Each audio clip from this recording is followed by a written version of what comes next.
Welcome back, ladies and gentlemen. How are you all doing? I'm back once again with another absolutely amazing and exciting video. Today we're diving into a what if that could completely change the Naruto story. Just imagine this. What if Hinata had replaced Sakura and became a member of Team 7? Would Team 7's chemistry change? Would Hinata's presence affect Naruto and Sasuke in unexpected ways? And most importantly, would Naruto's entire journey take a completely different direction? Well, today we're going to find out. But before we jump into the story, make sure to smash that like button, guys. And if you want part 2, let me know in the comments. So, without wasting any more time, let's jump straight into today's epic story. What if Hinata joined Team 7 instead of Sakura?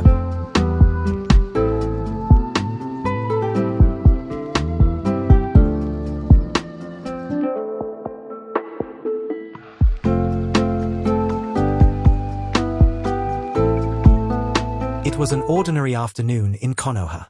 The academy had just ended, and children were spilling into the streets in groups, laughing and talking about their training while their parents waited for them near the gates. Hinata walked alone with her head lowered, holding a small bundle of green thread in both hands. Her mother had given it to her that morning and told her she could practice making knots with it.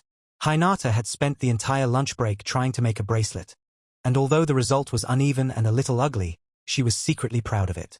She had just finished tying the final knot when she heard laughter coming from an alley nearby. She stopped immediately. She knew that laughter. Everyone in the village knew it.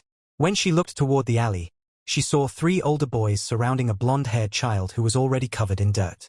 Naruto Uzumaki. Hinata had seen him at the academy before. He was loud, troublesome, and always getting into trouble. The other children avoided him, the adults whispered about him, and even the teachers seemed to have less patience for him than they had for everyone else. Hinata had never spoken to him. She wasn't sure she had ever even looked directly into his eyes before. The 3 boys were pushing him around, calling him names he probably heard every day, and Naruto kept getting back up. One of them shoved him hard enough to send him into the dirt, and when Naruto raised his head again, he was smiling. It wasn't a happy smile. It was the stubborn smile of someone who refused to let other people decide when he was finished. "I'm going to be Hokage," Naruto shouted, and the boys burst out laughing. Hinata's fingers tightened around the green thread. She knew she should leave. She had been taught not to interfere. She had been taught to obey, to stay quiet and never create unnecessary trouble. She was a Hyuga, and everything she did reflected on her clan. So she took one step backward, then another. But Naruto was pushed down again, and something inside her made her stop. She turned around. Her heart was beating so hard she could hear it. She was terrified, but she walked toward them anyway. "Leave him alone," she whispered. The boys turned. "What did you say?" Hinata immediately lowered her eyes. I said. One of them laughed when he recognized her. "Oh, look, it's the Hyuga girl." Another stepped toward her. "What are you going to do?" Hinata couldn't answer. Her throat had closed. She wanted to disappear. She wanted to run. Then Naruto stood up.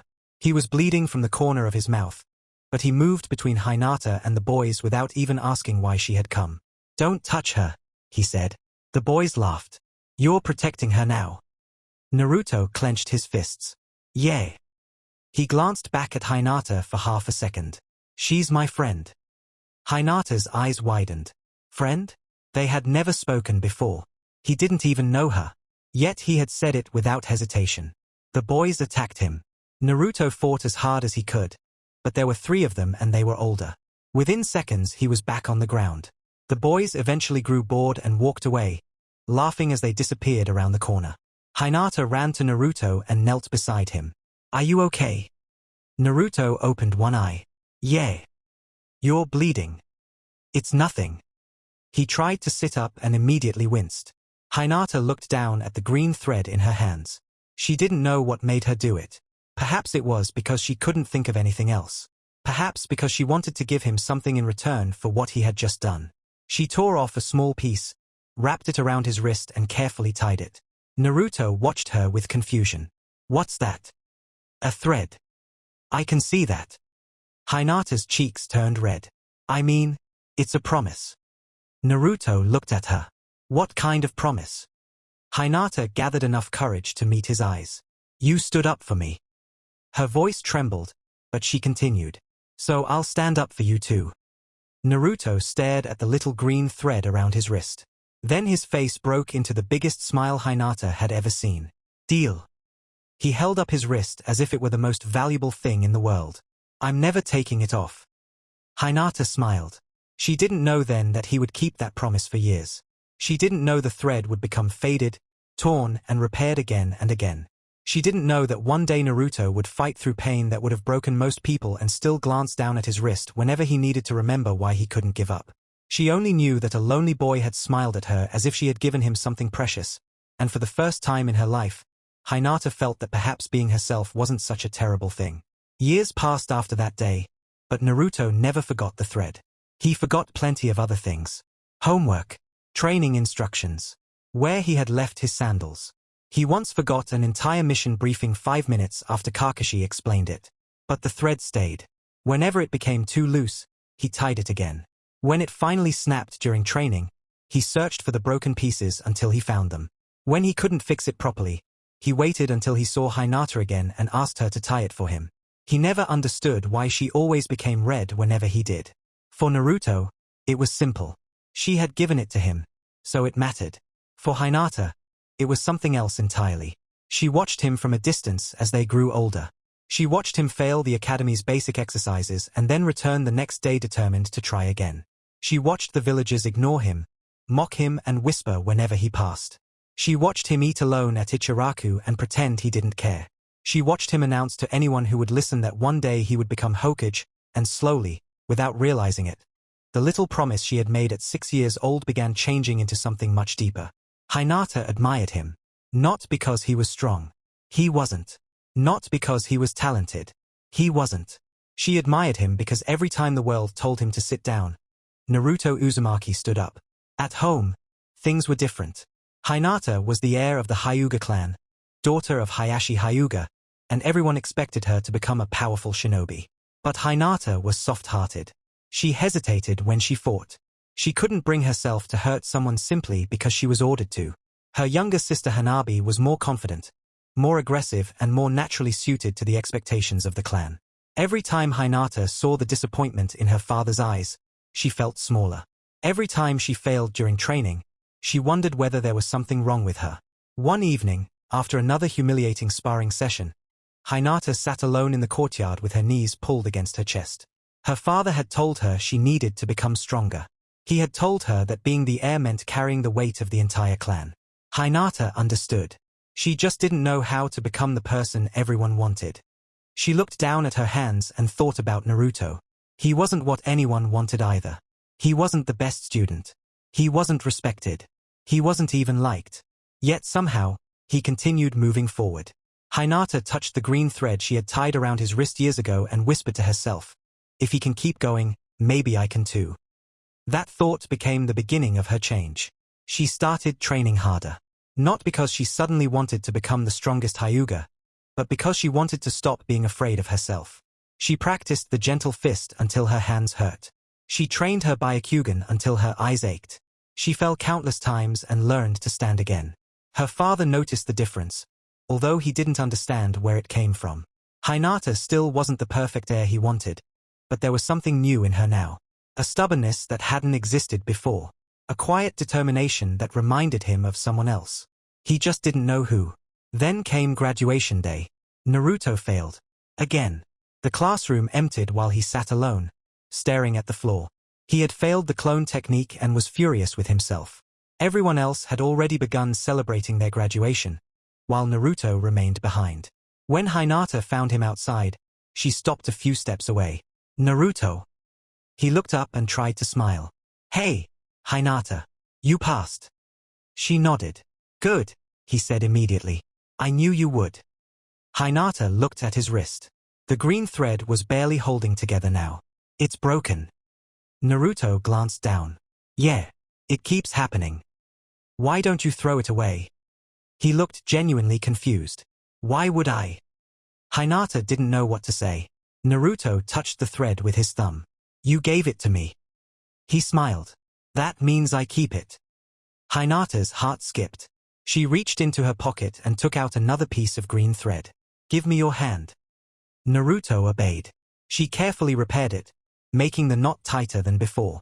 When she finished, Naruto looked at it and grinned. Perfect. Hinata smiled. It's not perfect. It is to me. She looked away before he could see her face turn red. The next morning, the classroom was filled with nervous excitement. The academy graduates were waiting for their team assignments, and Naruto sat impatiently at his desk while Hinata tried to calm her heartbeat. Iruka began reading the teams. One after another, names were called. Hinata listened quietly until Iruka finally said, Team 7. Naruto immediately looked up. Sasuke Uchiha. The classroom erupted. Hinata Hyuga. Hinata froze. Her heart seemed to stop for a second. Then Iruka said the final name. Naruto Uzumaki. Naruto jumped from his seat. Yes. He turned around and grinned at Hinata. We're on the same team. Hinata stared at him, unable to believe it. For years she had watched him from across classrooms, hallways, and village streets. Now she was going to stand beside him every day. Naruto noticed the green thread around his wrist and raised it. Looks like you really are going to have to keep your promise. Hinata smiled softly. I will. Their third teammate was Sasuke Uchiha, the last survivor of the Uchiha clan and the most talented student in their class. He wasn't interested in Naruto's excitement or Hinata's quietness. He only cared about becoming strong enough to kill one person. His older brother, Itachi. The three of them couldn't have been more different. Naruto was loud and reckless. Sasuke was cold and focused. Hinata was quiet and cautious. On paper, they looked like a terrible combination. But destiny doesn't care what looks good on paper. Their first meeting with Kakashi Hatake did little to change that opinion.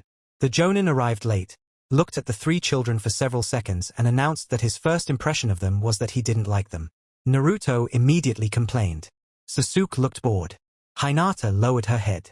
Kakashi took them to the rooftop and told them to introduce themselves. Naruto went first, proudly announcing his love for ramen and his hatred for the people who looked down on him before declaring that he would become Hokage. Sasuke spoke about revenge. Then Kakashi looked at Hinata. She hesitated. Her fingers moved nervously against one another. My name is Hinata Hyuga. I like... She stopped and glanced toward Naruto. He was looking at her curiously. She took a breath. I like people who don't give up. Naruto blinked. That's me. Hinata smiled. Kakashi's eye curved slightly. And your dream? Hinata looked down at her hands before raising her head again. I want to become strong enough to protect the people I care about. I don't want to hide behind anyone anymore. Kakashi studied her for a moment. There was something different in the way she had said it. Not confidence exactly, but determination. The next morning, Kakashi took them to the training ground for the bell test. 2 bells. 3 students. 1 would fail. Naruto attacked immediately and was caught within minutes. Sasuke disappeared into the forest, trying to take Kakashi down alone. Hinata activated her Byakugan and watched from a distance. She could see the traps. She could see Kakashi's chakra moving beneath his calm exterior. She could see that he wasn't trying to defeat them. He was waiting for something. She realized what it was before Naruto or Sasuke did. He was waiting to see whether they would work together. Hinata could have gone for a bell. Instead, she looked for Naruto. She found him hanging upside down from a tree and immediately warned him about the trap beneath him. Naruto blinked. How did you know? I saw it. That's amazing. Hinata blushed. Just focus. Later, when Naruto was tied to the post during lunch, Kakashi left them with one instruction. Do not feed him. Hinata looked at Naruto sitting alone in the dirt. He was pretending he wasn't hungry, but his stomach loudly betrayed him. She looked at her food, then at Naruto. Eat. Naruto shook his head. We'll fail. Hinata sat beside him. We're already a team. Sasuke watched them in silence. Then, after a long moment, he pushed his own food toward Naruto. Eat. Naruto stared at both of them. You guys? Before he could finish, Kakashi appeared. He looked furious. The 3 children froze. Then he smiled. You pass. The bells had never been the real test. The real test was whether they would abandon one another to save themselves. Team 7 had chosen differently, and that was where their story truly began. The first few days were messy. Their missions were simple and often ridiculous. They chased cats, pulled weeds, delivered packages and dealt with civilians who complained about everything. Naruto hated the boring assignments. Sasuke pretended he was above them. Hinata secretly enjoyed working with them. On one mission, they were sent to catch a particularly aggressive cat that had escaped from a wealthy family. Naruto spent 20 minutes chasing it through an alley only to have it scratch his face. Sasuke attempted to corner it and ended up hanging from a fence. Hinata simply activated her Byakugan, watched the animal's movements and pointed toward a roof. "It's there." Naruto stared at her. "You're like a radar." Hinata laughed before covering her mouth. It was the first time Naruto had heard her laugh like that. He smiled. "You should do that more." "Do what?" "Laugh." Hinata's face turned red. Naruto had no idea why. Little things like that happened constantly. Naruto would ask why Hinata was always so nice to him. Hinata would say it was because he never gave up. Sasuke would pretend not to listen while quietly beginning to rely on her eyes during missions. Kakashi watched all three of them from the side and slowly realized something. Naruto gave the team energy. Sasuke gave it precision. Hinata gave it awareness. The three filled gaps in each other that they didn't even know existed.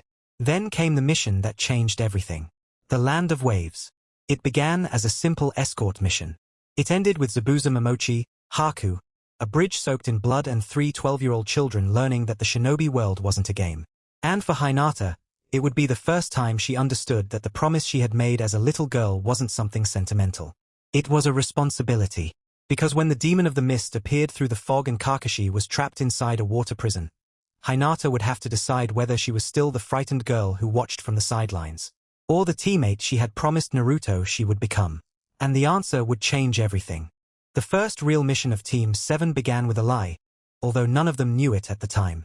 When Kakashi announced that they had been assigned to escort a bridge builder to the Land of Waves, Naruto's face lit up with excitement because after years of academy training, this was finally what he had been waiting for, a real mission, a real journey outside the village, something worthy of the title shinobi. Sasuke simply listened with his usual bored expression, while Hinata quietly adjusted the small pouch attached to her waist and glanced at Naruto. He was practically bouncing with excitement. "Finally," he said, grinning from ear to ear. "Something that isn't catching cats."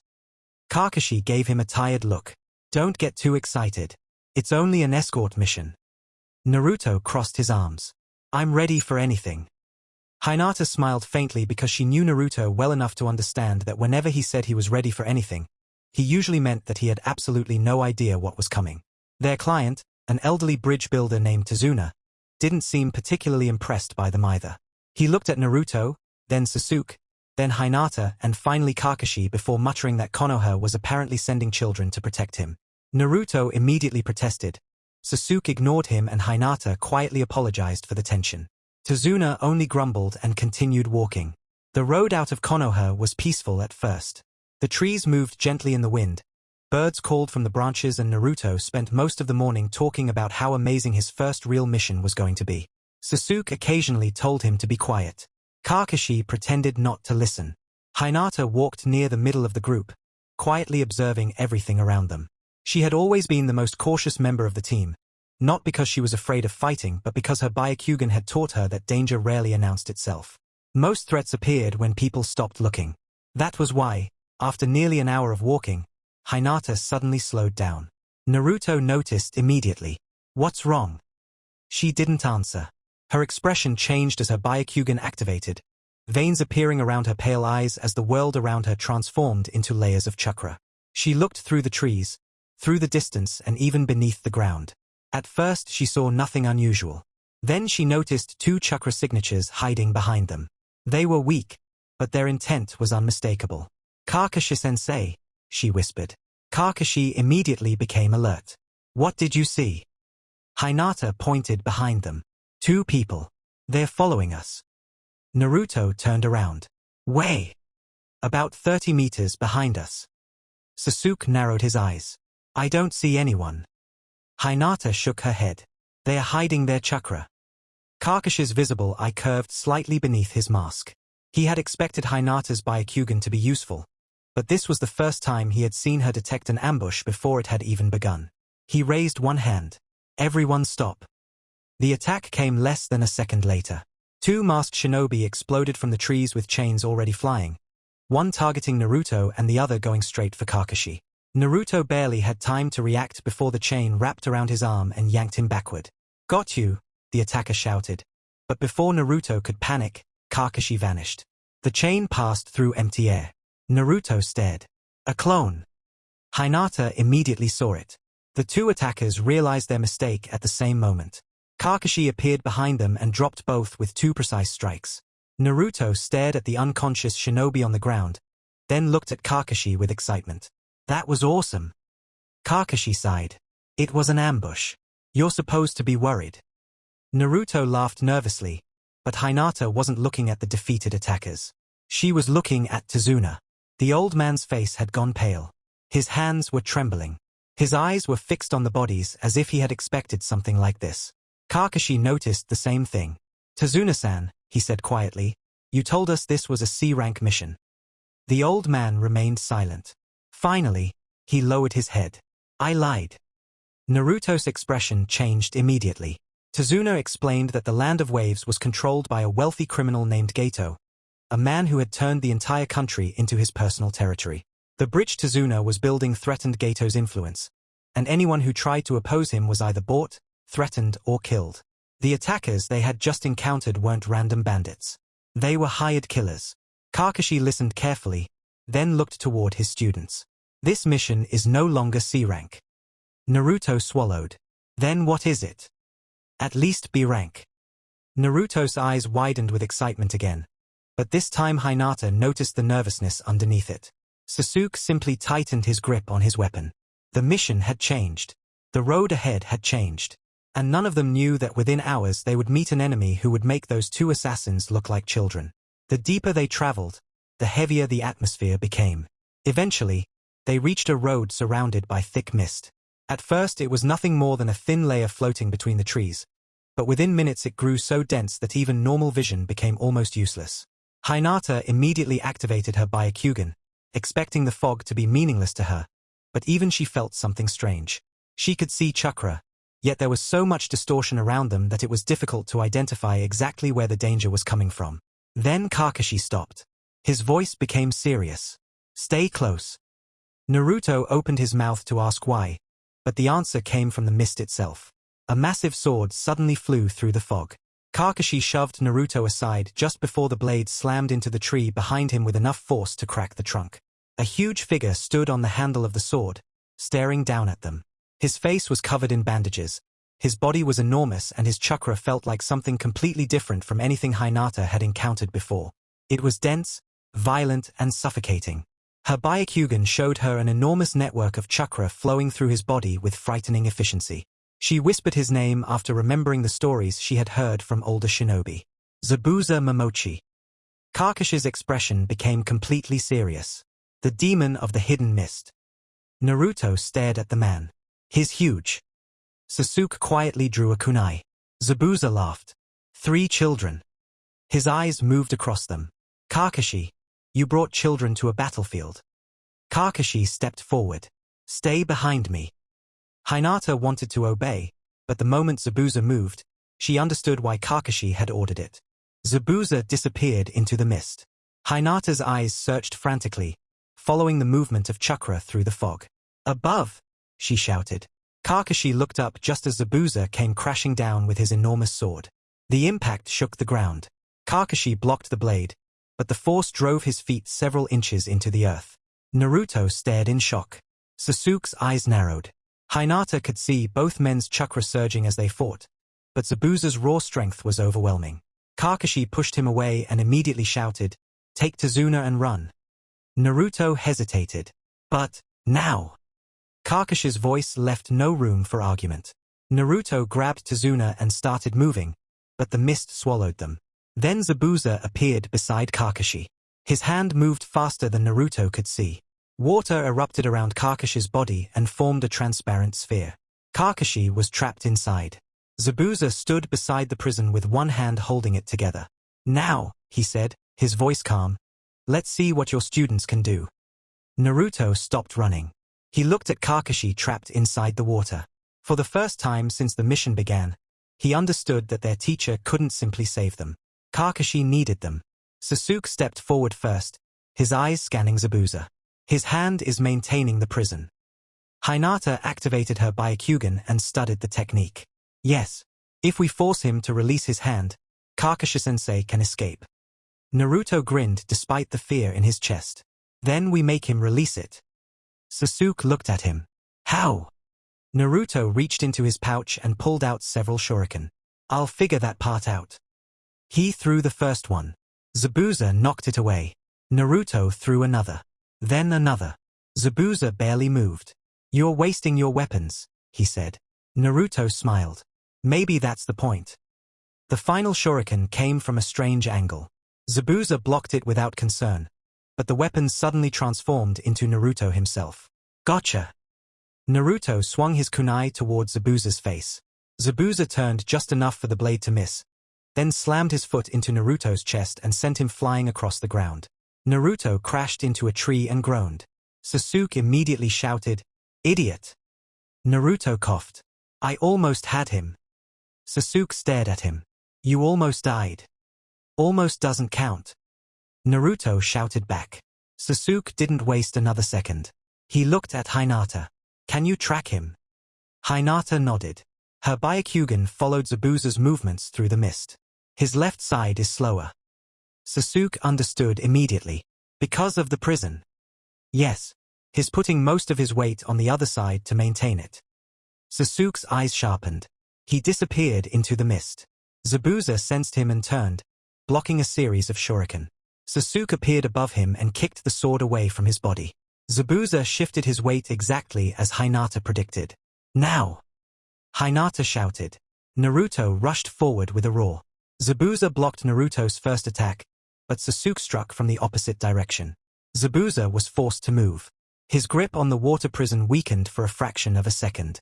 That fraction was enough. Kakashi broke free. He dropped onto the ground, breathing heavily, then immediately stood. Naruto grinned. We did it. Zabuza looked at them through the mist. No, he said coldly.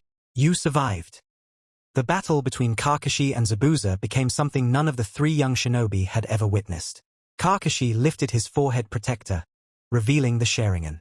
Hinata's eyes widened as she watched the chakra around his body change.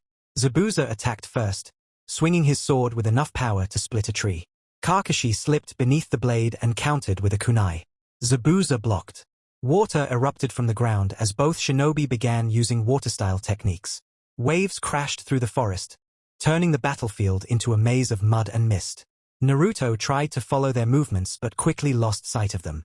Sasuke watched carefully, but even he couldn't keep up. Hinata could see them, but their speed was still difficult to process. She watched muscles tighten, chakra surge and feet shift across the ground. Suddenly Zabuza vanished again. Hinata's eyes moved rapidly. Naruto, behind you. Naruto jumped just as Zabuza's sword cut through the space where his body had been. Naruto landed and immediately turned. Thanks. Hinata nodded. Zabuza's voice echoed through the fog. The girl sees through my mist. His tone changed. Then she's the first one I remove. Hinata's heart dropped. Zabuza's chakra signature changed direction and rushed straight toward her. She stepped backward. Naruto immediately moved in front of her. You're not touching her. Zabuza's sword came down. Naruto blocked with his kunai, but the force sent him sliding backward. Hinata grabbed his arm and stopped him from falling. Naruto looked at her and grinned despite the blood on his cheek. You okay? I'm fine, she whispered. You? Naruto laughed. Definitely. Hinata looked at the cut on his face. You're lying. Naruto's smile widened. Maybe a little. Sasuke joined them, his breathing controlled. We can't keep fighting him like this. Hinata nodded. She looked through the mist again. Then we stop trying to beat him with strength. Naruto looked at her. What do we use? Hinata stared at Zabuza's chakra. Information. She explained that she could track him even through the mist, but Zabuza had realized that and would use it against them.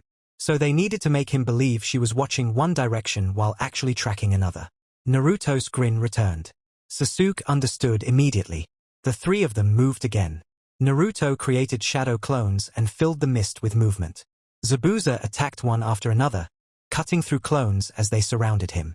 Sasuke moved silently between them, forcing Zabuza to keep changing position. Hinata stood farther back, her Byakugan following every movement. Left, she shouted. Sasuke threw a kunai. Zabuza blocked. Right.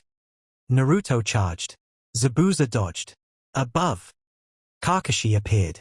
Zabuza barely managed to block the attack. For a few seconds, Team 7 moved together perfectly. Hinata saw the battlefield. Sasuke reacted to her information. Naruto created openings. Kakashi exploited them. Zabuza was finally forced backward. The mist began to thin. Kakashi stood ready to finish the fight when a strange figure suddenly appeared behind Zabuza. A masked young shinobi raised several senbon needles and threw them with frightening precision. The needles struck Zabuza. His body went still. He collapsed. The masked shinobi calmly approached him. I'm here to collect the demon of the mist. Naruto stared. Hinata activated her Byakugan and froze. The chakra signature belonged to someone young.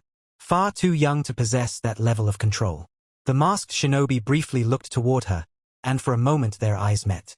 There was no hatred there, only sadness. Then the figure lifted Zabuza and disappeared into the mist. The forest became quiet again. Naruto stared after them. Who was that? Kakashi watched the direction they had disappeared. Haku. Hinata lowered her Byakugan. Something about that person bothered her. She couldn't explain it. Haku hadn't felt like an enemy. They had felt like someone who had simply accepted a terrible life because they didn't believe they had another choice. That night, while Naruto slept inside Tezuna's temporary home and Sasuke pretended he wasn't listening to anything around him, Hinata sat outside looking toward the ocean. Naruto eventually walked out and sat beside her. You're thinking about Haku? Hinata nodded. They didn't feel evil. Naruto looked at the dark water. No, he touched the green thread around his wrist. Maybe they're trapped. Hinata looked at him. Like you were. Naruto thought for a moment before smiling. Maybe. He was quiet for a few seconds before saying, if someone is trapped, someone should reach out to them. Hinata smiled. And if they don't take your hand? Naruto shrugged. Then you try again. Hinata looked at him for a long moment. You really never give up. Naruto laughed softly. You already knew that. She lowered her eyes and touched the green thread on his wrist. That's why I gave it to you. Naruto looked confused. What? Hinata smiled. Nothing. But the next morning, they would understand exactly what Haku was capable of. The bridge waited beyond the mist. Zabuza was still alive. Haku was still protecting him. And Team 7 was about to walk into a battle where strength alone wouldn't be enough. Because sometimes the most dangerous enemy isn't the one who wants to kill you. It's the one who has already decided that their own life doesn't matter. The next morning, the mist was still hanging over the land of waves when Team 7 left Tezuna's house. The sun had barely risen, and the road toward the unfinished bridge was almost completely silent. Naruto walked at the front, unusually quiet for once. He kept thinking about the masked shinobi from the previous day. There had been something strange about Haku. The person had been fast enough to appear behind Zabuza without anyone noticing, skilled enough to kill with a handful of senbon and calm enough to carry away one of the most dangerous missing nin in the world without showing even a hint of fear. But Naruto couldn't stop thinking about the way Haku had looked at them. There had been no hatred in those eyes. No excitement. No cruelty. Just a strange sadness that Naruto couldn't explain. Hinata understood exactly what he was thinking because she had been thinking about the same thing all night. She walked beside him while Sasuke followed a little behind and Kakashi kept his usual position at the back. Naruto finally broke the silence. Hinata. She looked at him. Him. That masked person yesterday. You saw them clearly, right? Hinata nodded. They're chakra. Naruto frowned. Did they feel dangerous? Hinata thought about it. Yes. Naruto looked surprised. But. Hinata lowered her eyes. They didn't feel like someone who wanted to hurt us. Naruto was silent for a moment. Then he smiled slightly. I knew it. Sasuke, who had been listening, spoke without looking at them. You're both making assumptions about an enemy. Naruto turned around. Maybe. Sasuke tightened his grip around his kunai. Then don't hesitate when they attack. Hinata looked toward him. We won't. But deep inside, she already knew that something about this battle would be different. The bridge came into view just after sunrise. It was enormous, stretching across the cold water toward the distant shore, its unfinished stone pillars rising from the sea like the skeleton of some giant creature. Tazuna looked at it with pride, but the moment they stepped onto the bridge, Kakashi raised his hand. Everyone stopped. Hinata activated her Byakugan. At first there was nothing. Then she noticed something far ahead. A small disturbance in the chakra around the bridge. Someone was hiding. "They are here," she whispered. Naruto's hand went to his kunai. Sasuke stepped forward. Kakashi's eye narrowed. The air became heavy. A voice suddenly echoed across the bridge. "You came." The mist rolled in from both sides. Zabuza stepped out of it, carrying his enormous sword across his shoulder. He was injured from the previous battle, but the look in his eyes made it clear that the injuries hadn't weakened his determination. Beside him stood Haku, still wearing the Hunter-nin mask. Naruto stared at the masked shinobi. Haku stared back. For one strange second, neither moved. Then Zabuza laughed. "This time there will be no escape." Kakashi stepped forward. "You're still alive." Zabuza's smile widened. "Unfortunately for you." The bridge suddenly felt much smaller. Kakashi immediately told Naruto, Sasuke, and Hinata to protect Tazuna and stay out of his fight with Zabuza. But before anyone could move, Haku disappeared. Hinata's Byakugan caught the movement. "Sasuke!" she shouted. He turned just as a series of senbon needles flew toward him. Sasuke blocked the first three with his kunai, but the fourth struck his sleeve and pinned it to the bridge railing. Haku appeared beside him. "You are fast," Haku said calmly. Sasuke ripped his sleeve free. "You're not fast enough." He attacked. Haku disappeared again. Sasuke followed. Their fight moved across the bridge in seconds, Haku throwing senbon from impossible angles while Sasuke blocked and countered. Naruto tried to join them, but Zabuza appeared in front of him. "You're mine." Naruto stopped. Zabuza swung his sword. Naruto jumped backward just in time. The blade smashed into the bridge, sending pieces of stone flying. Naruto landed and immediately created shadow clones. "You beat me once," he shouted. "Not twice." The clones charged. Zabuza swung once. 3 clones vanished. Another swing destroyed 5 more. Naruto kept creating them. Hinata activated her Byakugan and began tracking the battlefield. Zabuza was focused on Naruto. Haku was focused on Sasuke. Kakashi was fighting Zabuza again. Tazuna was trying to stay alive. There were too many movements happening at once, and Hinata realized something terrifying. Haku wasn't simply fighting Sasuke. He was studying him. Sasuke noticed it too.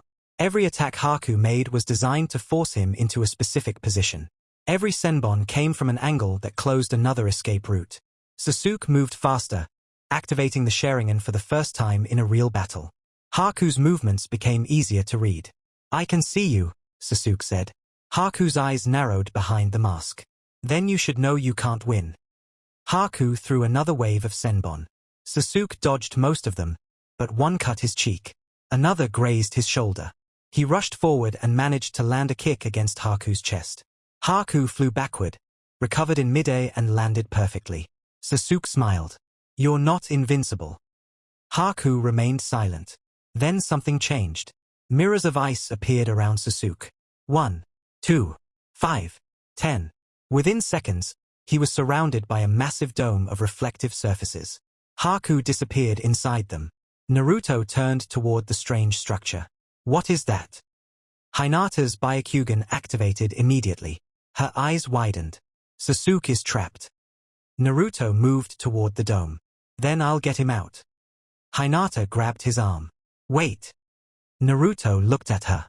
"Why?" "There are chakra signatures everywhere." She stared at the mirrors. "Haku is moving through them." Naruto looked confused. "I don't see anything." "Exactly." Haku began attacking from every direction. Senbon flew through the dome like rain. Sasuke blocked the first wave, then the second. His Sharingan followed one movement, then another, but Haku was moving faster and faster. Every time Sasuke thought he had found the real body, Haku disappeared into another mirror. Outside, Naruto was desperately trying to break through the ice. He punched it. Nothing. He kicked it. Nothing. Hinata studied the structure. Its chakra reinforced. Naruto looked at her. "Can you break it?" "Not from outside." "Then what do we do?" Hinata looked through the mirrors. Her Byakugan could see what ordinary eyes couldn't. Haku wasn't actually disappearing. He was moving between the mirrors at incredible speed. Every movement followed a pattern. "Naruto," she said, "listen to me carefully." Naruto nodded. "Tell me where to hit." Hinata pointed. "Top left mirror. Then the one behind you. Then the lower right." Naruto created clones. "Got it." The clones attacked the locations she called out. Haku appeared and destroyed them before they could reach him, but the distraction gave Sasuke a second to breathe. "Again!" Hinata shouted. Naruto attacked. Haku moved faster. Sasuke's Sharingan began adapting. For the first time, the two abilities began working against each other. Haku had speed. Sasuke had perception. Outside, Hinata had the vision that connected them both. Then Haku's expression changed. "You're helping him." Hinata froze. Haku looked directly toward her. Those eyes. Hinata's Byakugan remained active. "You can see through the mirrors." Haku's voice was calm, but there was something almost respectful in it. Hinata nodded. "Yes." Haku lowered his head slightly. "Then I will have to remove you first." Hinata's heart jumped. Haku disappeared from the dome. Naruto turned. "Hinata." She barely had time to react. A dozen senbon came flying toward her. She twisted her body, avoiding most of them, but one struck her upper arm. Pain shot through her shoulder. She stumbled backward. Naruto immediately rushed toward her. "Hinata." She pulled the senbon out and shook her head. "I'm okay." Naruto's face hardened. "You're not." She looked at him. "I'm still standing." Naruto smiled despite himself. "That's what I wanted to hear." Inside the ice dome, Sasuke was beginning to understand Haku's movements. His Sharingan caught one attack. Then another. He moved faster. Haku's eyes widened. "Your eyes?" Sasuke attacked. Haku blocked. Sasuke landed 3 strikes in quick succession and forced Haku backward. For a moment, it looked like Sasuke might actually win. Then Haku's speed increased again. Senbon struck Sasuke from every direction. He blocked some. Others hit his arms and legs. His body became covered in small wounds. Outside, Hinata watched helplessly. "He's slowing down," she whispered. Naruto clenched his fists. "We need to get him out." Hinata looked at the dome again. "Not yet." Naruto turned toward her. "What?" "Sasuke is learning." She could see it in his chakra. His eyes were changing. His movements were becoming more precise. He wasn't simply reacting anymore. He was predicting. "If we break the dome now, we'll lose the advantage." Naruto looked at her for a second, then nodded. "I trust you." Those 3 words struck Hinata harder than any attack could have. She had spent years believing she wasn't good enough. Now Naruto was trusting her with Sasuke's life. Inside the dome, Haku attacked again. Sasuke dodged. Another attack. He dodged. Another. He saw it. The real body. He turned and threw a kunai directly toward Haku. Haku barely avoided it. Sasuke smiled. "I can see you." Haku stared at him. Then he realized what was happening. Sasuke's Sharingan had adapted to his speed. Haku's expression softened. "You're very strong." Sasuke frowned. "I'm not done." Haku looked toward Naruto outside the dome. Then toward Hinata. "You have people waiting for you." Sasuke's expression changed. "What?" Haku whispered. "That's why you're stronger than you were before." Sasuke didn't understand. He charged again. Haku moved. Sasuke followed. Their attacks collided in the center of the dome. Sasuke managed to grab Haku's wrist. For the first time, Haku was caught. Sasuke pulled back his fist.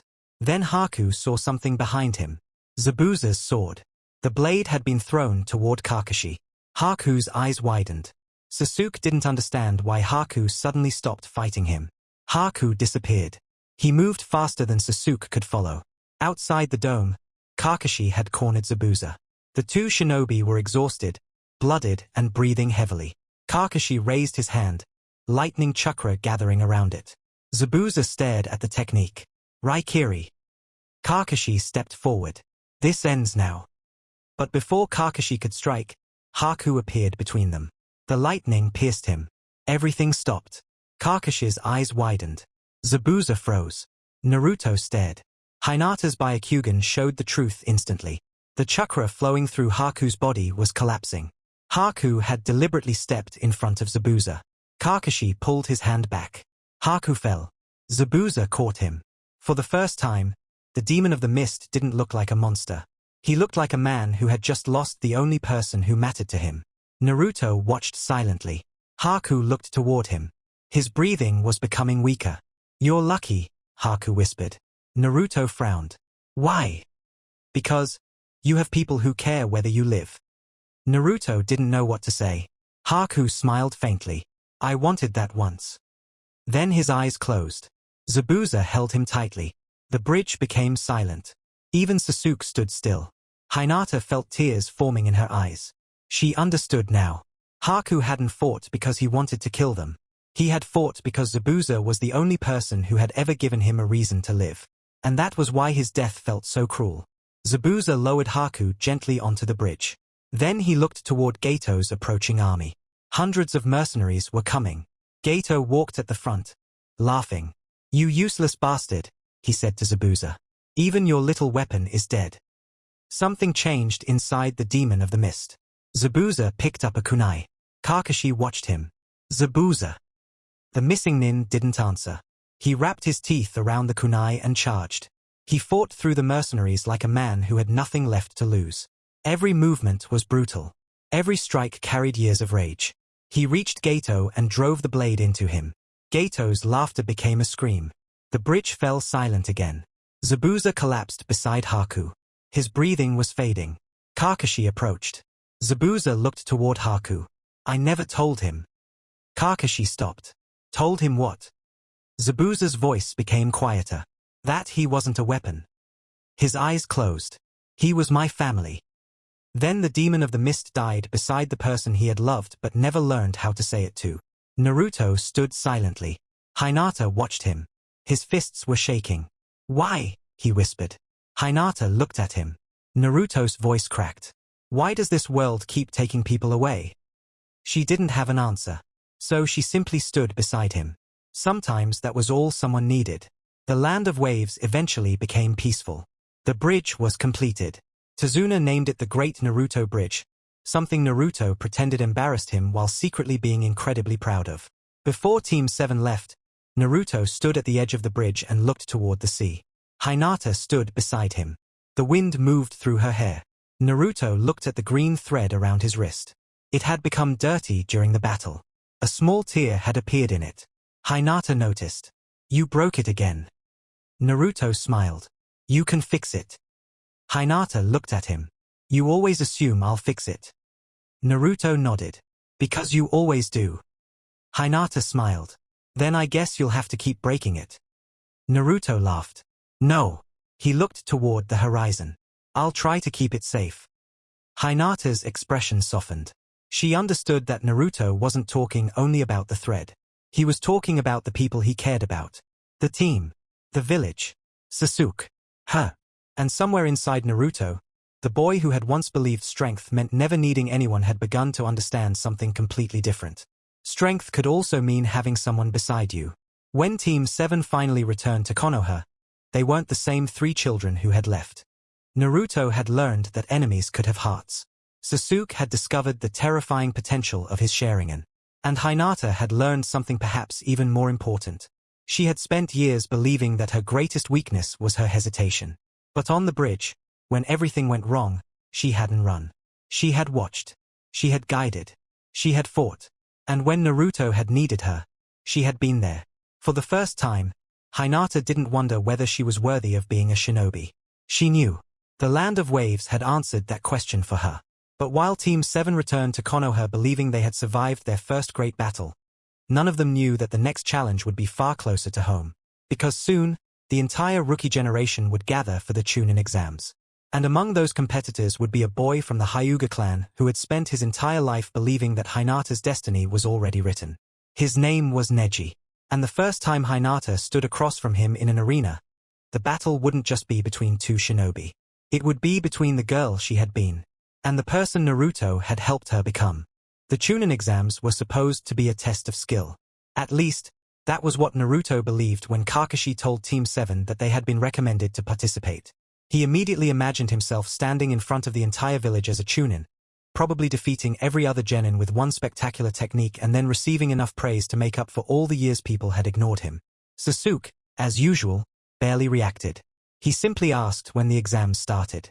Hinata listened quietly, but something about the announcement made her uneasy. She had grown stronger since the Land of Waves. She knew that. She could feel the difference every time she activated her Byakugan. Her movements were faster. Her chakra control was more precise. She no longer froze whenever a fight became dangerous. But the Chunin exams were different. They wouldn't be fighting alongside Kakashi this time. They would be watched by experienced shinobi from every major village, and some of the competitors would be much older and much more dangerous than them. Still, when Naruto turned toward her with that familiar grin and said, "We're going together, right?" Hinata smiled and nodded. Of course. Neither of them knew that those words would soon be tested in ways neither had imagined. The first stage was a written exam, and Naruto immediately looked like his world had ended. He stared at the paper in front of him as though it had personally insulted him. The questions were complicated, designed to test information that most genin weren't supposed to know yet, and the rules were even worse. Anyone caught cheating would be eliminated, but the real trick was that the exam wasn't actually about answering the questions. It was about gathering information without being discovered. Hinata realized that almost immediately. Her Byakugan allowed her to see the answers written on other candidates' papers, but she didn't use it right away. She looked at Naruto instead. He was sweating. His pencil was barely moving. His confidence was disappearing by the second. She knew exactly what was going through his head because she had seen that expression before. He was thinking that he wasn't good enough, that he had finally reached a place where his stubbornness wouldn't save him. Hinata quietly moved her paper a little closer to him. Naruto glanced at her. She whispered, "Don't give up." He stared at her for a moment and smiled. Wasn't planning to. He still didn't copy. That was Naruto. Even when someone offered him an easy way out, he wanted to prove that he could stand on his own. When the examiner announced the final question and threatened anyone who refused to answer with failure forever, Naruto slammed his hand onto the desk and declared that he didn't care if he remained a genin for the rest of his life. He would still become Hokage. The room fell silent. Hinata looked at him and smiled. That was the Naruto she had known since childhood. The boy who could be terrified and still refused to move backward. The examiner finally revealed the truth. The 10th question had never been about the answer. It had been about whether they could endure pressure. Team 7 had passed. The second stage was the Forest of Death. The moment they entered, Hinata knew the rules had changed. This wasn't an exam anymore. It was survival. The forest was enormous, filled with poisonous plants, dangerous animals, and genin from other villages who were willing to attack for the scrolls. Naruto tried to keep things light, but even he became quieter as the hours passed. Sasuke remained focused, constantly scanning their surroundings. Hinata became their eyes. She could see through the trees, track chakra signatures and identify approaching enemies long before they arrived. On the second day, another team tried to ambush them. 3 Rain Village genin emerged from the trees, surrounding them from 3 different directions. Naruto immediately reached for a kunai, but Hinata raised her hand. Wait. She activated her Byakugan. She saw their chakra networks. She saw which one was strongest. She saw which one was preparing a water technique. Sasuke, right side. Naruto, straight ahead. I'll take the left. Naruto blinked. You sure? Hinata looked at him. There was no hesitation in her eyes. Yes. That was all he needed. The battle lasted less than a minute. Sasuke forced one opponent backward with a combination of shuriken and fire techniques. Naruto overwhelmed another with shadow clones. Hinata faced the strongest of the 3. He attacked with a heavy punch, but she stepped aside and struck his chakra pathway with 2 precise fingers. His arm immediately went numb. He stared at her in shock. Hinata didn't stop. One strike to the shoulder, another to the ribs, a final palm to the chest. The boy collapsed. Naruto stared at her with an enormous grin. Hinata, that was amazing. She immediately turned red. Sasuke looked at her for a moment and gave a small nod. Good work. Hinata nearly forgot how to breathe. Sasuke-ucha had actually praised her. The deeper they went into the forest, the more confident Hinata became. She no longer followed behind Naruto and Sasuke. She moved with them. When Naruto rushed ahead, she watched his back. When Sasuke disappeared into the trees, she tracked him. When enemies approached, she warned them before the danger became visible. The girl who had spent years believing she was the weakest member of her clan had become the reason Team 7 avoided countless traps. But confidence can sometimes make you forget that there are still monsters in the world you haven't encountered. On the third day, Hinata's Byakugan suddenly caught something that made her stop breathing. A chakra signature was approaching through the trees. It wasn't normal. It wasn't even close to normal. The chakra was enormous and strangely distorted, like something living inside the person wasn't entirely human. Naruto noticed her expression. What is it? Hinata stared toward the darkness. I don't know. Sasuke turned toward her. How strong? Hinata swallowed. Too strong. A second later, the figure appeared. Long hair, pale skin, a smile that felt completely wrong. Orochimaru. The battle was nothing like the fights they had experienced before. Orochimaru didn't fight like a normal shinobi. He played with them. Naruto attacked first and was thrown through a tree with one strike. Sasuke tried to counter and barely avoided a blade-like tongue that came from Orochimaru's mouth. Hinata activated her Byakugan and watched his chakra, searching for a weakness. There was almost nothing she could understand. His chakra pathways seemed to twist unnaturally through his body. He wasn't simply powerful. He was unnatural. Orochimaru looked at her and smiled. Interesting eyes. Hinata froze. A Hyuga. His gaze moved toward Sasuke. And an Ucha. His smile widened. How fortunate. Sasuke attacked again. Orochimaru caught him effortlessly and slammed him into the ground. Naruto tried to help, but Orochimaru struck him away. Hinata stepped forward. Her legs were shaking, but she didn't retreat. Orochimaru looked amused. And what will you do? Hinata activated her Byakugan completely. Protect them. Orochimaru laughed. He moved so quickly that even Hinata struggled to track him. She saw the attack coming and managed to dodge the first strike, but the second sent her crashing into a tree. Naruto shouted her name. Hinata forced herself back up. She could taste blood. Her entire body was telling her to run. But then she looked at Naruto. He was trying to stand. Sasuke was already struggling beneath Orochimaru's pressure. Hinata remembered the bridge. She remembered Haku. She remembered Naruto telling her that if someone was trapped, you reached out your hand. So she stood again. Orochimaru's attention shifted to Sasuke. He wanted the Ucha. The curse mark was placed on Sasuke's neck before anyone could stop him. Sasuke screamed as the seal spread across his skin, his chakra becoming unstable. Hinata saw the transformation happening through her Byakugan and understood that something terrible had been done to him. Naruto tried to move towards Sasuke, but Orochimaru knocked him unconscious. Then the Sannin looked at Naruto. Perhaps I should take care of you too. Hinata stepped between them. Her hands were shaking. She knew she couldn't win. She knew that. Orochimaru knew it too. He laughed softly. You understand that you cannot defeat me. Hinata stared at him. I know. Then why are you still standing? Hinata looked at Naruto lying behind her. Her answer was quiet. Because I don't have to defeat you. Orochimaru's smile disappeared for a moment. I only have to stop you long enough for them to survive. She raised her hands into a gentle fist stance. Orochimaru laughed again, but something in his eyes had changed. He understood that this girl wasn't standing there because she believed she could win. She was standing there because she had decided that losing was not an excuse to run. Eventually, Orochimaru withdrew.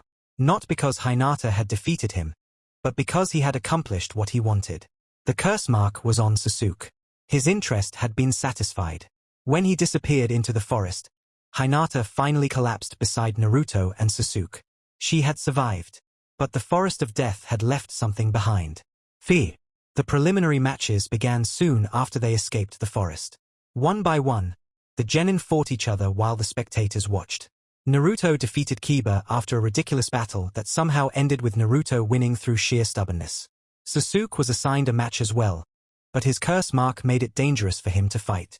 Hinata watched him carefully. She could see the instability in his chakra. Something was changing inside him. But then her name appeared on the board. Hinata Hyuga versus Neji Hyuga. The arena became silent. Even people who knew nothing about the Hyuga clan understood that this was different. Neji walked into the arena with the calm confidence of someone who had never doubted himself. Hinata entered from the opposite side. Her heart was pounding. Neji was her cousin. But he was also the person who had spent years reminding her that she was weak, that she was unworthy of being the heir, and that some people were simply born to lose. Neji looked at her and said quietly, "You shouldn't be here." Hinata lowered her head for a moment. The old Hinata would have apologized. The old Hinata would have surrendered. But then she remembered Naruto standing in the dirt as a child, refusing to stay down. She remembered the green thread. She remembered Haku. She remembered standing in front of Orochimaru despite knowing she couldn't win. She slowly raised her eyes. "Maybe you're right," she said. "Maybe I shouldn't be here." Neji smirked. "Then surrender." Hinata shook her head. "But I'm here anyway." The fight began with both Hyuga activating their Byakugan. Their eyes locked, and for a moment the entire arena seemed to disappear. Neji attacked first. His gentle fist was faster than Hinata expected. She blocked the first strike, then the second, but the third struck her shoulder and sent pain through her chakra network. Neji followed immediately, attacking her chest and ribs. Hinata stepped backward and redirected his hand. Their palms collided. The sound of each strike echoed across the arena. Neji was faster. He had more experience. His movements were cleaner. Hinata was forced backward again and again. Naruto shouted from the stands, "Don't give up, Hinata." She heard him. Her breathing became heavier. Neji struck again. Hinata barely blocked. Another attack. She twisted away. Another. She caught his wrist. For a second, they were face to face. Neji looked into her eyes. "You still don't understand." Hinata's breathing was uneven. "Understand what?" "That you cannot change who you are." He broke her grip and struck her across the chest. Hinata fell to one knee. "You were born weak." His voice was cold. "You were born into the main branch, but you never had the strength to carry it." Hinata looked at the ground. Blood dripped from her mouth. For a moment, all the old voices returned. Her father's disappointment. Her own doubts. Every training session where she had failed. Every time she had wondered whether she was simply destined to be less than everyone else. Then Naruto's voice reached her. "Hinata." She looked up. Naruto was standing at the edge of the arena. He wasn't laughing. He wasn't joking. He was simply looking at her with the same expression he had worn when she had tied the green thread around his wrist years ago. The expression that said he believed her. Hinata slowly stood. Neji's eyes widened. "You're still getting up." Hinata wiped the blood from her lips. "I told you." Her voice was shaking, but she smiled. "I may not be able to beat you." Neji frowned. "Then what are you fighting for?" Hinata looked toward Naruto for half a second. Then back at Neji. "To prove that you don't get to decide when I stop." Neji attacked. This time Hinata didn't retreat. She stepped forward. Palm against palm. Gentle fist against gentle fist. Neji's strike came toward her heart. Hinata turned her body and redirected it. Her own palm struck his shoulder. Neji stumbled. She followed with another strike. He blocked. He countered. Hinata was hit again. She fell. She stood. He struck her chakra points. She kept moving. Her body was screaming at her to stop, but something inside her had become stronger than fear. Neji activated the 8 trigrams technique. The air seemed to change. Hinata knew she couldn't block it. She knew one mistake could end the fight. But she didn't run. Neji unleashed the rotation. Hinata was thrown backward. The crowd gasped. Naruto shouted her name. She hit the ground. For several seconds, she didn't move. Then her fingers moved. She pushed herself up. Neji stared at her in disbelief. "Why?" Hinata breathed heavily. "Because." She looked at him. "Someone taught me that falling isn't the same as losing." Naruto's eyes widened. Neji's expression changed. For the first time, he wasn't looking at a weak cousin. He was looking at someone who had chosen to stand. Neji attacked one final time. Hinata moved. Their palms collided. Both were thrown backward. Hinata landed on the ground, exhausted. Neji remained standing. The difference was clear. Hinata had lost. But something far more important had happened. She hadn't surrendered. She hadn't lowered her head. And Neji had been forced to fight her seriously. The Jonin stepped between them before Neji could deliver another strike. Naruto immediately jumped down toward Hinata, but the medical team reached her first. He stood beside her, fists clenched. Hinata opened her eyes. The first thing she saw was Naruto. He was furious. Not at her. At Neji. "You did it," he whispered. Hinata smiled weakly. "I lost." Naruto shook his head.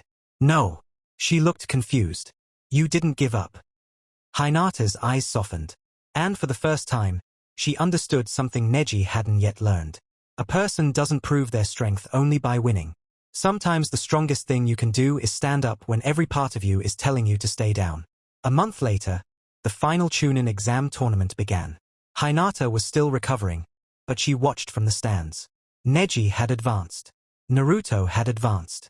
Sasuke was struggling with the curse mark. The village was preparing for a celebration. But underneath the excitement, something dark was moving. Hinata could feel it.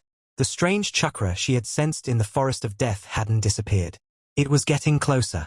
And somewhere beyond the village walls, Orochimaru was preparing his next move. The Chunin exams were no longer just an examination. They were becoming the beginning of a war.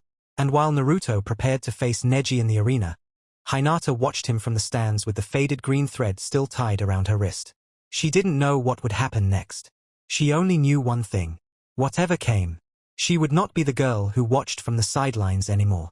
The day of the final Chunin exams began with the entire village dressed in celebration. But Hinata couldn't shake the feeling that something was wrong. Konoha was louder than usual, the streets filled with civilians heading toward the arena, vendors calling out to passing crowds and shinobi from different villages gathering around the stadium. From the outside, everything looked exactly the way a tournament day should look. Yet whenever Hinata activated her Byakugan and looked beyond the walls of the arena, she could feel strange movements everywhere. Too many unfamiliar chakra signatures. Too many shinobi positioned where they shouldn't have been. It wasn't enough to prove anything, but after everything that had happened in the forest of death, Hinata had learned to trust the uneasy feeling in her chest. She stood beside Naruto before the matches began, watching him bounce on his heels with the same impossible energy he had possessed since childhood. "You nervous?" she asked quietly. Naruto looked offended. "Me? Never." Hinata smiled. "You're shaking." Naruto immediately shoved his hands into his pockets. "That's excitement." "Of course. It is." He paused, then looked at her. "You coming to watch?" Hinata nodded. "I'll be there." Naruto grinned. "Then I'm definitely winning."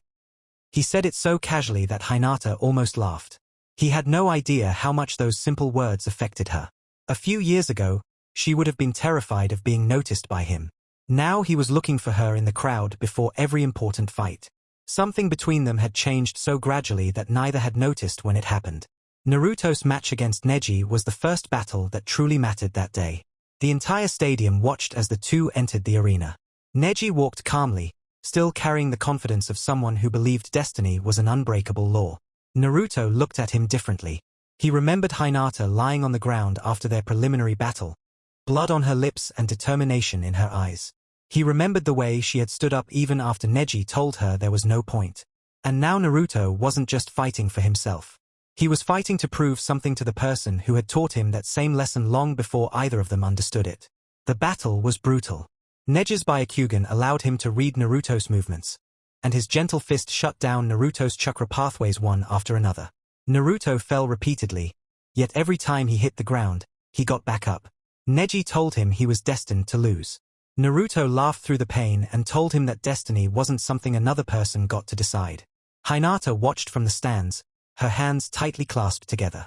She knew exactly what Naruto was fighting against because she had fought the same belief herself. When Neji finally closed Naruto's chakra network and knocked him down, the entire arena went silent. Naruto seemed finished. But then he disappeared underground and emerged with one final attack. The impact sent Neji crashing into the earth. Naruto stood over him, exhausted but smiling. "You were wrong," he said. "You don't get to decide what someone else becomes." Hinata felt tears gather in her eyes. Naruto had won. But more importantly, the boy who had once been ignored by everyone had just shattered the philosophy that had controlled her cousin's entire life. Neji survived, and something inside him began to change that day. It wasn't an instant transformation. Years of anger don't disappear because of one defeat. But the certainty that destiny controlled everything had cracked. He had watched Naruto, a boy who had supposedly been born to fail, defeat him. Worse, he had watched Hinata refuse to stay down weeks earlier. For the first time, Neji had to consider the possibility that the cage he hated so much wasn't only built by the clan. Some of its walls existed inside his own mind. Hinata visited him later in the medical wing, though she wasn't sure what to say. Neji looked at her for a long time before finally speaking. "You were different that day." Hinata looked down. "I was afraid." "You still fought." She nodded. Neji turned toward the window. "I don't understand you." Hinata smiled faintly. "You don't have to." For a few seconds, neither spoke. Then Neji said quietly, "I was wrong about one thing." Hinata looked at him. "Which thing?" "I thought weakness meant being unable to change." His eyes lowered. "Maybe weakness is refusing to try." Hinata didn't answer. She simply smiled. For the first time, the distance between the two branches of the Hyuga clan felt slightly smaller. But while Naruto's victory should have been the greatest moment of the tournament, Hinata suddenly felt something change. She activated her Byakugan and looked toward the outer walls of the stadium. Her blood went cold. Chakra signatures were moving rapidly through the forest surrounding the village. Too many. Then she saw something else. A strange pulse of chakra moving through the arena itself. She turned toward Kakashi. "Sensei." Kakashi immediately noticed her expression. "What is it?" Hinata whispered, "Something is wrong." Before Kakashi could ask another question, the entire stadium fell into chaos. A strange genjutsu swept across the crowd. Civilians began collapsing. Shinobi from the Sand Village moved simultaneously. Explosions erupted around the arena. The invasion had begun.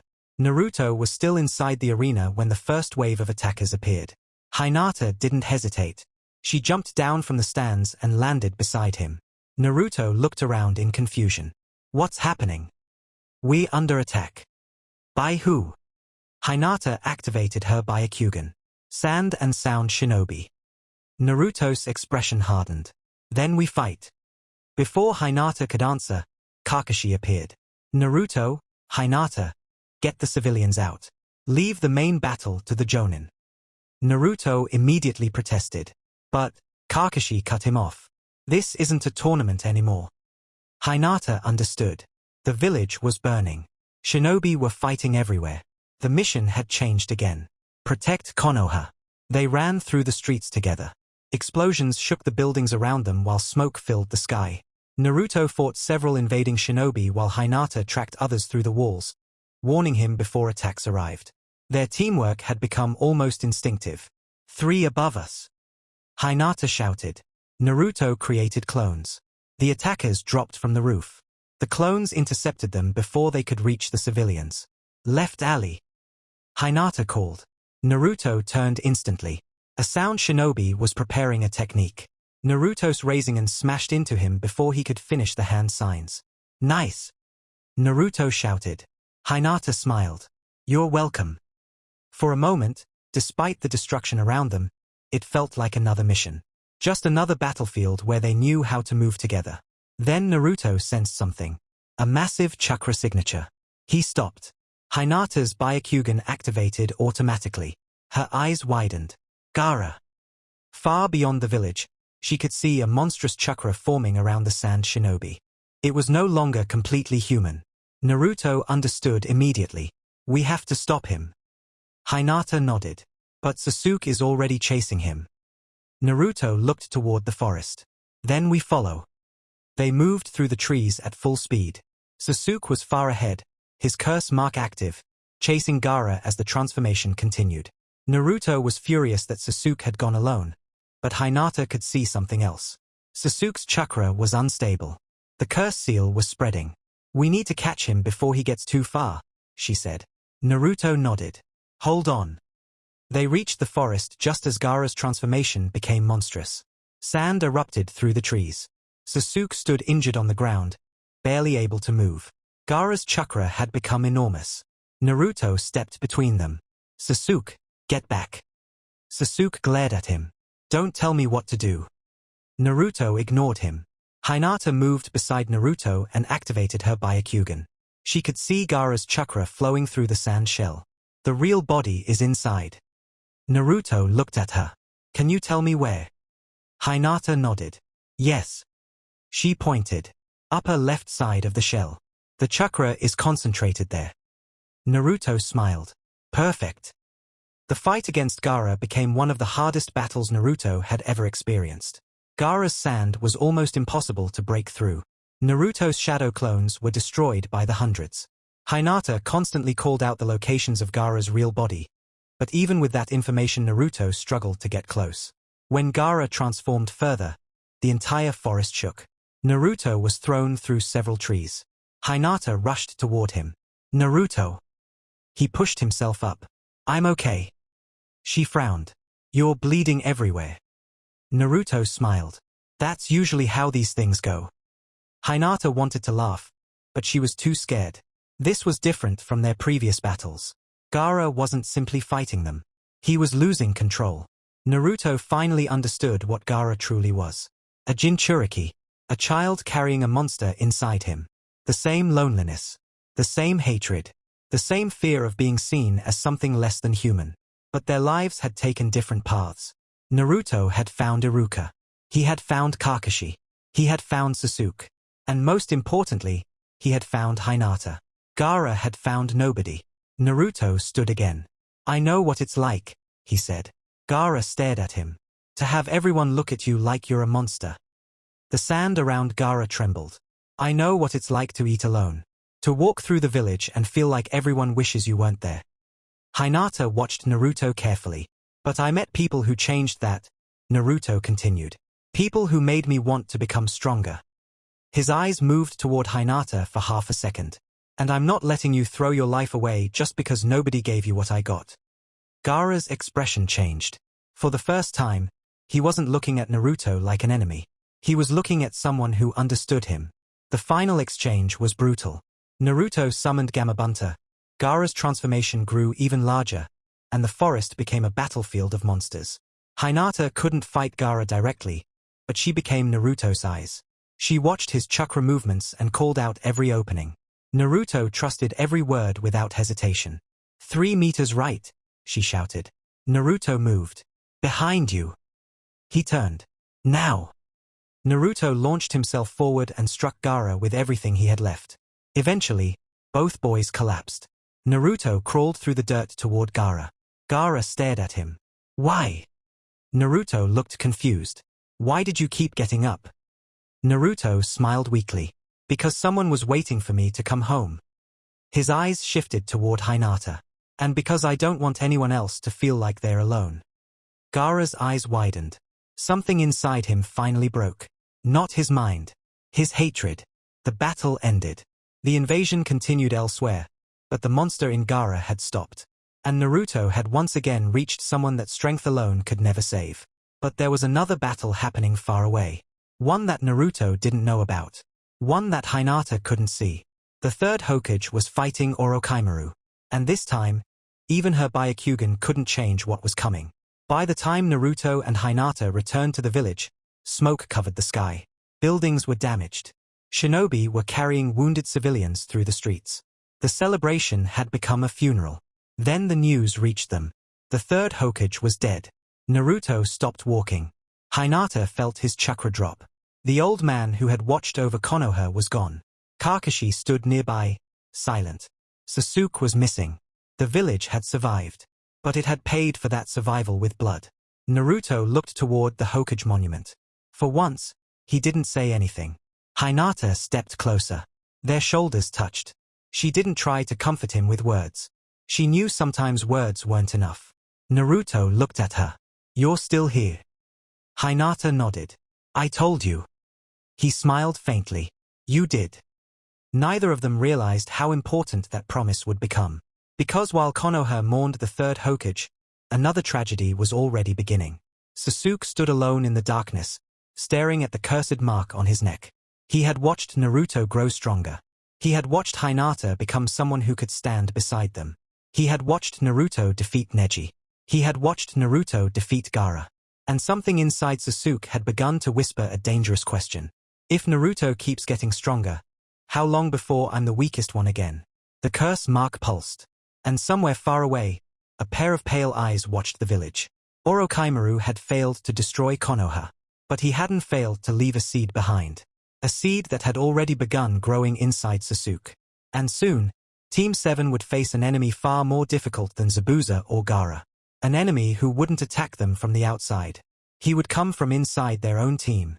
The village had survived the invasion, but surviving and recovering were two very different things. Konoha was filled with broken rooftops, wounded shinobi, and the quiet grief that followed the death of the third Hokage. For Naruto, the hardest part wasn't the destruction. It was seeing the people who had always seemed untouchable suddenly become vulnerable. The old man who had watched over the village was gone, and for the first time Naruto began to understand that even the people who seemed strongest could disappear. Hinata noticed the change in him almost immediately. He was still loud, still impatient, and still incapable of sitting quietly for more than 5 minutes. But something behind his smile had become heavier. She found him one evening sitting on the edge of the Hokage monument, staring at the village below. The sunset had painted the rooftops orange, but Naruto wasn't watching it. He was looking at the empty seat in the distance where the third Hokage used to stand during village ceremonies. Hinata sat beside him without saying anything. Naruto eventually spoke. He was supposed to be there. Hinata looked at him. Who? The old man. Every time something happened, he was there. He lowered his head. Now he's not. Hinata didn't know how to fix that, so she simply stayed. After a while Naruto glanced at her and smiled faintly. You're getting good at this. At what? Sitting beside me without asking me what's wrong. Hinata smiled. I know you don't always want to talk. Naruto looked at her for a moment. But I do now. That evening, Naruto told her that he wanted to become Hokage more than ever. Not because he wanted everyone to recognize him anymore, but because he wanted to become the kind of person who could protect people when everything went wrong. Hinata listened carefully. Then she said, "You'll get there." Naruto laughed softly. "You say that like it's already decided." Hinata looked at him. "For you, it is." What neither of them knew was that while Naruto was finding a new reason to become stronger, Sasuke was finding a reason to hate himself. The curse mark on his neck had become more than an injury. It had become a voice. Whenever Sasuke closed his eyes, he could feel it pulsing beneath his skin, promising power while reminding him that he wasn't strong enough. The worst part wasn't the pain. It was the comparison. Naruto had defeated Neji. Naruto had defeated Gaara. Naruto, the boy Sasuke had once considered hopeless, was suddenly becoming stronger at a terrifying speed. And Hinata had changed too. The shy girl who once hesitated to even raise her hand in class now stood beside Naruto in battle without fear. Sasuke respected her strength, but that respect made the feeling inside him worse. Everyone around him was moving forward while he remained trapped in the same place. Then Itachi returned. The news reached Sasuke before he even saw him. His brother was alive, inside Konoha, and searching for Naruto. Sasuke's entire world narrowed to one thought. Itachi. He found him eventually, and when their eyes met, all the hatred Sasuke had carried since childhood exploded. He attacked without hesitation. Fire, kunai, shuriken, everything he had. Itachi stopped every attack as if Sasuke was still a child. Sasuke screamed at him, demanded to know why he had massacred their clan, demanded to know why he had left him alive. Itachi's answer was colder than any blade. He told Sasuke that he was still weak. Then came the Sharingan. The world disappeared. Sasuke was trapped inside the memory of the massacre again, forced to experience the deaths of his family as though they were happening for the first time. When the genjutsu ended, Sasuke was broken. Itachi walked away, leaving him unconscious in the street. Naruto learned about the attack soon after, but by then Itachi and Kizum had already disappeared. When Naruto found Sasuke, he was lying in a hospital bed, staring at the ceiling.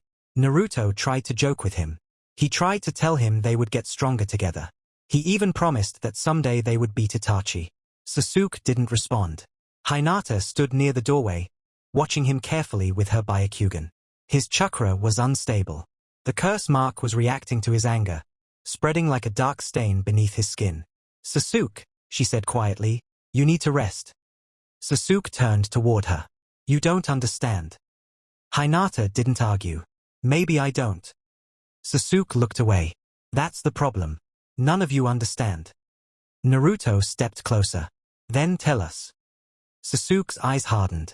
You have no idea what it feels like to have one goal your entire life and realize you're getting further away from it every day. Naruto's expression changed. I know what it feels like to be told you're worthless. Sasuke looked at him. That's not the same. Maybe not, Naruto admitted. But you're still not alone. Sasuke said nothing. Hinata watched his chakra and felt a chill. There was something inside him that wasn't listening anymore. Around the same time, Jiraiya arrived in Konoha and took Naruto away for training. Tsunade had become the new Hokage, and Naruto was determined to prove himself worthy of the village's trust. Before leaving, Naruto met Hinata at the gate. He expected her to give him one of her usual quiet goodbyes, but she surprised him by handing him a small piece of green thread. What is this? Naruto asked. Hinata looked embarrassed. The old one is almost destroyed. Naruto looked at the thread around his wrist. It had survived the land of waves, the forest of death and the invasion. It was faded and torn. You made another one. She nodded. This one is stronger. Naruto smiled. I'll keep it safe. Hinata looked at him. Don't just keep it safe. Come back with it. Naruto stared at her for a second, then grinned. Deal. He left with Jiraiya that morning, carrying the promise with him. But while Naruto traveled far from Konoha, Sasuke was moving toward the darkness. The Sound Four arrived at the village quietly. They didn't attack openly. They came with a message. Power. Orochimaru could give Sasuke what Konoha couldn't. He could give him the strength to defeat Itachi. Sasuke listened. Every word was poison. But it was poison he wanted to believe. That night, he stood on the hospital rooftop and stared toward the village gates. Hinata was awake too. Her Byakugan caught his chakra immediately. She watched him leave the building. Her heart sank. She followed. She found him near the gate, backpack on his shoulder, forehead protector tied around his waist. Sasuke didn't look surprised to see her. You shouldn't have followed me. Hinata stopped several meters away. You're leaving. Yes. Because of Orochimaru. Sasuke's silence was an answer. Hinata stepped closer. Don't. Sasuke laughed bitterly. You think one word will stop me? No, she swallowed. But I had to say it. Sasuke looked at her. Why? Hinata struggled to find the right words. Because I know what it's like to believe your family decides who you are. I know what it's like to think you're weak because someone stronger told you that you were. I spent years wanting to run away from that feeling. Sasuke's expression softened for the smallest moment. And what stopped you? Hinata looked down at her hand. The green thread was tied around her wrist. People. Sasuke looked away. I don't have that. Hinata shook her head. You do. Sasuke's eyes narrowed. Naruto. Naruto. Kakashi-sensei. Me. Sasuke's jaw tightened. That's exactly why I have to leave. Hinata stared at him. What does that mean? Because every time I look at Naruto, I remember how far behind I am. His voice cracked with frustration. Every time I look at you, I see someone who used to be afraid of everything and somehow became stronger than I expected. Everyone is changing except me. Hinata took another step. Then change here. Sasuke closed his eyes. I can't. A second later, he disappeared into the darkness. Hinata stood alone at the gate, staring at the place where he had been. She could have followed him. Her Byakugan could have tracked his chakra. But she knew that dragging Sasuke back wouldn't solve anything. He had to choose to return. The moment she reached the village, she found Naruto. He had returned earlier than expected from training with Jiraiya, carrying the same ridiculous grin he always wore. One look at Hinata's face made the smile disappear. Where's Sasuke? She couldn't answer immediately. Naruto understood. He left, didn't he? Hinata nodded. Naruto's fists clenched. Why didn't you stop him? The words came out harsher than he intended. Hinata flinched. Naruto immediately regretted it. I'm sorry. She shook her head. It's okay. Naruto looked toward the gate. I'm bringing him back. Hinata looked at him. I know. Naruto turned toward her. You're coming. Hinata nodded. Of course. This time there was no hesitation. The recovery team was assembled before sunrise. Shikamaru led them, with Naruto, Hinata, Neji, Choji and Kiba joining the pursuit. As they moved through the forest, Hinata's Byakugan became their greatest advantage. She could see enemies before they appeared and identify traps hidden beneath the ground. The Sound Four attacked them one by one, forcing the group apart. But this time, things were different. Hinata wasn't the frightened girl who had entered the Forest of Death months earlier. She coordinated the pursuit, warning the others of ambushes and tracking Sasuke's chakra from miles away. When Kiba was trapped, she found him. When Choji was surrounded, she warned him.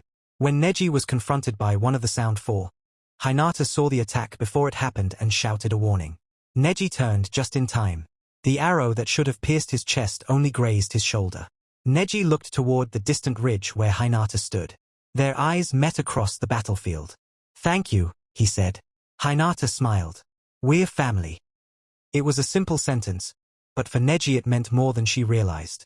The same girl he had once considered weak was now protecting him from a distance. And he finally understood that the Hyuga heir he had hated wasn't his enemy. She was the person helping him escape the cage he had built around himself. Eventually, Naruto reached the Valley of the End. Sasuke was waiting between the enormous statues, the waterfall roaring behind him. Naruto stopped several meters away. For a moment, neither spoke. Then Naruto looked at the curse mark spreading across Sasuke's body. "Come back." Sasuke shook his head. "I can't." "You can." No, Sasuke's voice became colder. "You don't understand." Naruto stepped forward. "Then make me understand." Sasuke looked at him. "If I stay, I'll always be behind you." Naruto stared at him. "So?" Sasuke clenched his fists. "I can't accept that." Naruto shook his head. "You're my teammate. I don't care who's stronger." Sasuke looked away. "I do." Then the battle began. Sasuke attacked with everything he had. His Sharingan tracked Naruto's movements, while the curse mark amplified his strength and speed. Naruto responded with shadow clones, but Sasuke cut through them with precision. The fight moved across the valley, over rocks and through the rushing water. Naruto created dozens of clones, surrounding Sasuke from every direction. Sasuke released a massive fire technique that consumed the clones in a wave of flames. Naruto barely escaped. Sasuke appeared behind him and struck him across the back. Naruto crashed into the water. He stood again. Sasuke stared at him. "Why won't you stay down?" Naruto wiped blood from his mouth. "Because you haven't come home yet." The words shook Sasuke more than any attack. Naruto charged. Rasengan. Sasuke raised his Chidori. Blue lightning screamed through the air. The two attacks collided. The impact shook the entire valley. Naruto's chakra surged. Sasuke's curse mark spread further. Neither gave way. For one moment, they were simply two boys who had started together, fought together and learned to trust each other, now tearing themselves apart because one believed he had to leave to become strong. Naruto screamed, "You're my first real friend." Sasuke's eyes widened. Naruto pushed harder. "And I don't abandon my friends." The clash exploded. When the smoke cleared, Naruto lay unconscious near the water. Sasuke stood over him. He could kill him. The thought crossed his mind. One strike. One final step toward the power he believed he needed. But Sasuke looked down at Naruto's face and remembered every mission. The bridge. The forest. The stupid arguments. The training. The ramen. The moments when Naruto had stood beside him without asking for anything. His hand slowly lowered. "I can't." Sasuke turned away. Then he removed his leaf forehead protector. For a moment he held it in his hand. Then, with the edge of his kunai, he scratched a line across the symbol. Not because he hated Naruto, because he was afraid of how much he cared. He walked away. But this time, something was different. Naruto wasn't alone. When Kakashi finally arrived, Hinata was already there, kneeling beside Naruto. She had followed the last traces of his chakra and reached the valley shortly after the battle ended. Her hands were trembling as she checked his injuries. When Naruto finally opened his eyes, the first thing he saw was her. "Sasuke," he whispered. Hinata looked toward the empty path. "He's gone." Naruto closed his eyes. "I failed." Hinata immediately shook her head. "No." Naruto looked at her. "You tried. But I couldn't bring him back." Hinata took his hand. "Then we'll try again."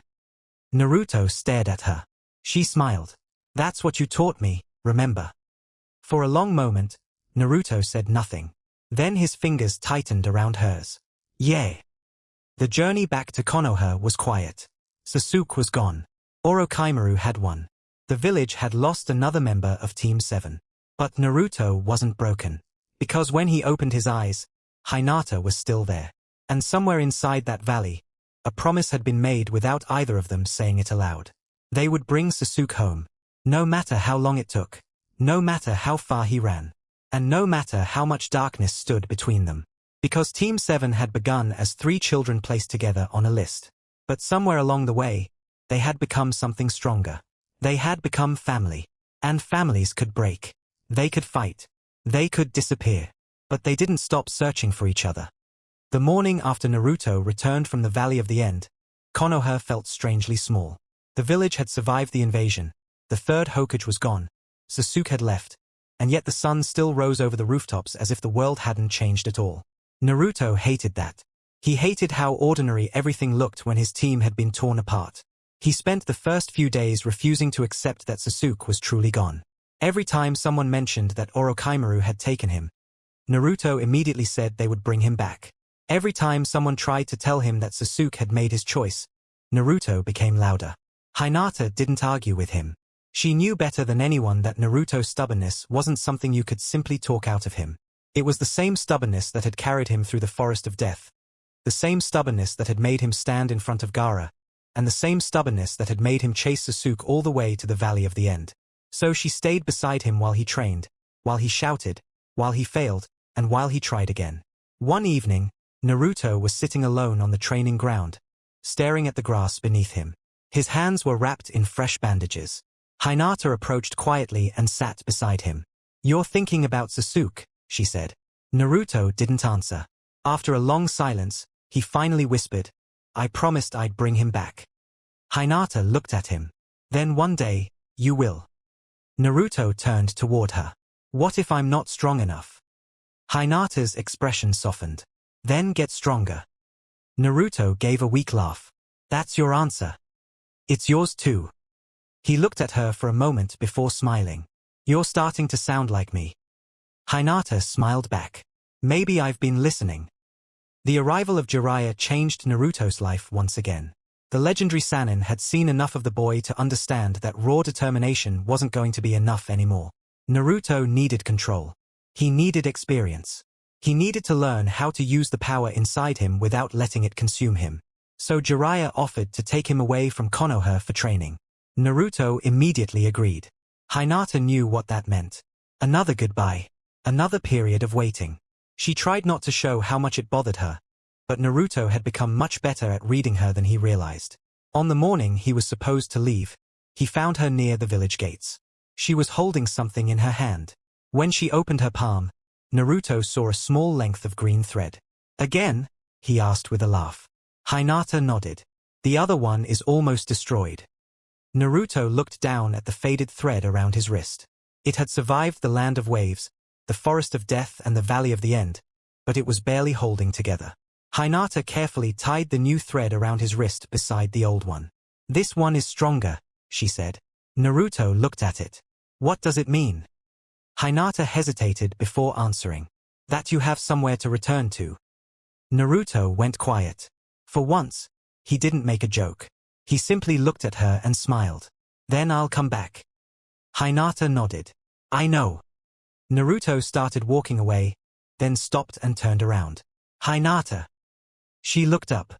"When I come back, I'm going to be stronger than ever." She smiled. "I'll believe it when I see it." Naruto laughed. "Deal." Then he disappeared beyond the gates. 2.5 years passed. For Naruto, those years were filled with travel, exhaustion, and training. Jiraiya pushed him harder than anyone had before. He learned to summon toads. He learned more about chakra control. He learned how to use the Ninetales' power without completely losing himself to it. He became faster, stronger, and more confident. But the most important thing Jiraiya taught him wasn't a technique. It was patience. Naruto had always believed that if he wanted something badly enough, he had to charge toward it immediately. Jiraiya slowly taught him that sometimes strength meant waiting for the right moment. Sometimes the best way to protect someone was to become strong enough that you didn't have to sacrifice yourself every time danger appeared. Naruto remembered Hinata whenever he struggled. He remembered the way she had stood against Orochimaru despite knowing she couldn't win. He remembered the Valley of the End. And he remembered the promise he had made at the gate. He would return. Hinata's 2.5 years were different, but no less difficult. She remained in Konoha and trained relentlessly. She worked with her father more often than she ever had before. The relationship between them had changed after the Chunin exams. Hayashi no longer looked at her as the weak daughter who had disappointed the clan. He had seen what she had done in the arena. He had seen her stand against Neji. He had watched her return from dangerous missions and continue training even when she was exhausted. He still wasn't a warm man, but his criticism became different. It was no longer meant to break her. It was meant to sharpen her. Hinata began mastering techniques that she had once been too afraid to attempt. Her gentle fist became faster. Her Byakugan range increased. She learned to read an opponent's chakra flow in the middle of battle and predict their movements before they happened. She developed a technique of her own, combining her Byakugan's precision with a rapid sequence of gentle fist strikes designed to shut down multiple chakra pathways at once. The first time she used it successfully, Hayashi watched from the edge of the training yard. Hinata expected criticism. Instead, he simply said, "Again." She blinked. "Father. Do it again." She repeated the technique. He nodded. "Better." For anyone else, it would have meant nothing. For Hinata, it was almost everything. Neji changed too. The boy who had once believed destiny was absolute began questioning the traditions that had shaped his entire life. He trained with Hinata more often, sometimes silently, sometimes arguing over technique, but the hostility between them was gone. One evening after training, Neji looked at her and said, "You know, I used to think you were weak because you hesitated." Hinata smiled. "And now?" Neji looked toward the sunset. "Now I think hesitation isn't always weakness." Hinata raised an eyebrow. Neji continued, "Sometimes you hesitate because you understand what your actions could cost." He paused. "The important part is deciding anyway." Hinata smiled. The boy who had once told her that destiny couldn't be changed had become someone who was learning to change his own. Sakura changed as well.